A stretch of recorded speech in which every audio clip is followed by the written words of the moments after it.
offices, and they could make a sign that says, keep, Ann Montgomery, keep whatever, Yeah, that's the problem. Block that name out, by the way. No, leave it in there because I want to talk about her. I've got some things to say about her. Let's talk about her. A couple of things. Mm-hmm. Let's lay the predicate. You're a lawyer. Lay the predicate to these people, because let me tell you something. This is what I found out. The people that are watching this don't know what's going on in Ellis County, because they bust their ass up in Dallas or Fort Worth and they're driving for 2 hours on traffic. They look after people like us who are going to shoot straight. So lay the predicate of who even Ann Montgomery is. It's a bedroom community is what it is. Most people live here and work elsewhere. Oh, they get up, have breakfast, take their kids to school. They're 8-10 hours. They come home. They have dinner. They go to bed. They don't know what we know. They don't have to. Ann Montgomery, I first met Ann Montgomery when she was in law school and actually an investigator for the bar before and then when she graduated, Joe Grubbs gave her first job right here. She came here. And she's in misdemeanors. And she's been here ever since. Absolutely. In that she's one never office. gone anywhere else. She was in misdemeanors, and then she was in civil for years because she did open records requests, and now she does bonds and stuff, which we'll talk about that in a minute too. But the deal is, I think she's been a little misleading in her advertising. 17 years as a prosecutor or 17 years in the prosecutor's office. It's my understanding, and I haven't found out different, that she's never prosecuted a single felony case. I think she second chaired a couple where she was there, but the second chair is there to learn.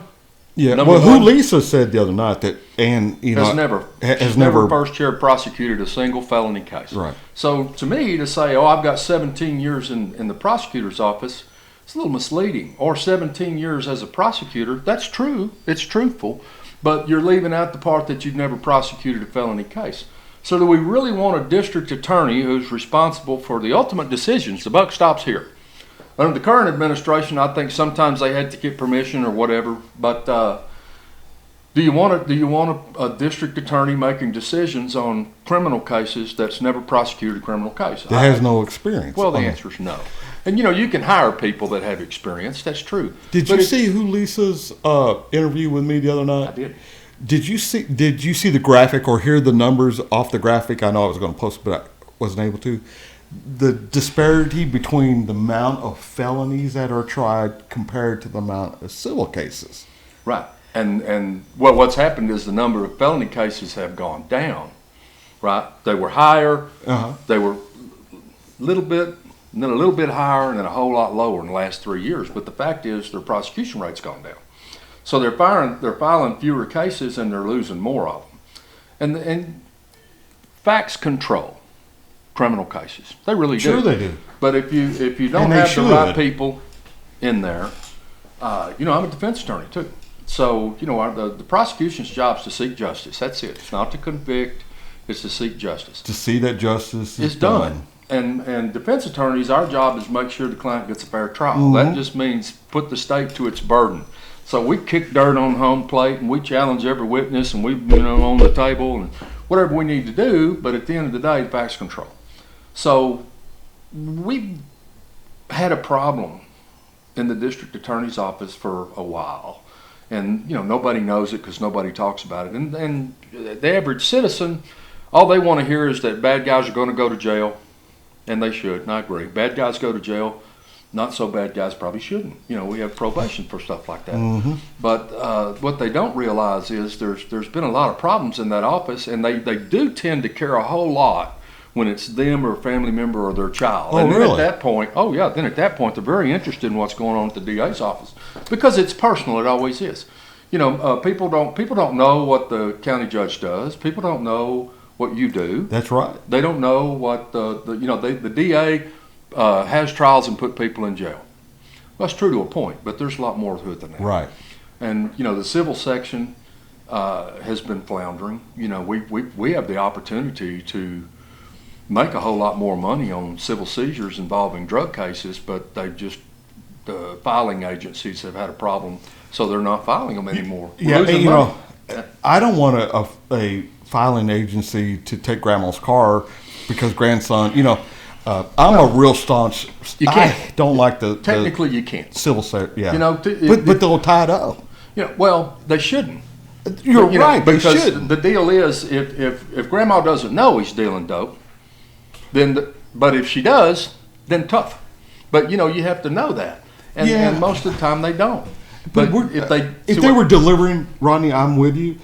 If it was a usage, and most of our cases are usage. If it's dealers, hell yeah, take every let's try to hobble them. But we're not gonna be able to cure this L. But if it's a usage deal, and you and I both know what a usage amount is by somebody, and we look at packaging and things like that when we make a drug arrest. If this guy's a user, it has nothing to do with Grandma's vehicle. No. But what I see happening is agencies try to say, oh, he's got a little rock of crack cocaine in the floorboard. That car's paid for. It's ours. And they'll tie that up. And most of I don't agree with it. A lot of the drug cases, nobody shows up. It's a civil seizure. Well, yeah. It's a civil case. They don't show up. They get served and they don't show up, so it's kind of a lay down. But one of the biggest civil, I think I had the second civil seizure trial in this county, 10 years ago, against Dan Montgomery. And it was the similar situation. A guy had let his brother use his car, and they wanted to seize it. And the guy that was his brother was my client because it was his car. Never been in trouble, had a job at the same place for 25 years, spotless record, good guy. Mm-hmm. But they wanted that car because his brother was a dope dealer. Yeah. And we had to knock down. Was it a hot car? It was a Corvette. Yeah, I mean that's why they wanted it. If exactly. it had been an Impala, they would want. But it was disturbing. But I hear what you're saying. But the fact is, we have, Look at that when you say this, because I know it's coming. This has come from Rodney. Yeah.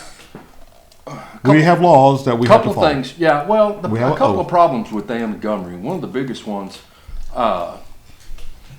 Is of course that she's never first chaired a felony trial. I think that's very important. That'd be like, let's have a commanding general that's never been in battle. One that's never, let's put a guy out in the field, make him a battalion commander in a combat zone. Yeah, that's always been in intel. Right. Experience counts in the legal field.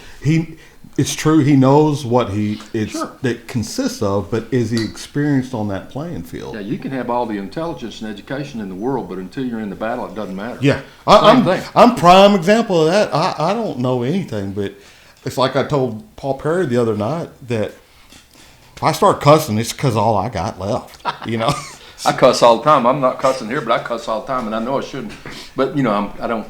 I think it's your character. I try not to do it around women, and be respectful and stuff like that. And me too, because I don't know who will walk by. If a little 3-year-old walks by, I don't want them to say, yeah. And then and repeat that at the child care. You want to respect their beliefs. Yeah. You don't want to be disrespectful to anybody. We're coming into their house, and it's just never a good idea amongst mixed company. It's true. If it's a guy sitting around drinking bourbon and smoking a cigar and somebody starts, they don't cut. Yeah, and I've explained to it. I'll try my best not, and I know you will too. We'll try our best not to say a cuss word. It'll never be the F word, but sometimes it'll slip out, and I don't want y'all to think that we're trying to, it's just my character, and I'm cognizant of what is it? The protocol. I'm cognizant of video protocol and this type of deal, and I'm going to do everything you have my word. I got tickled. They had done a study, and they said that people who curse, are tend to be more intelligent. And I go, there you go, right there. That's it. Can't help myself. Man, I need a doctor. That's all there is to it. I need a doctor. Absolutely, because I know how. When you work, we work in the field for a while, but.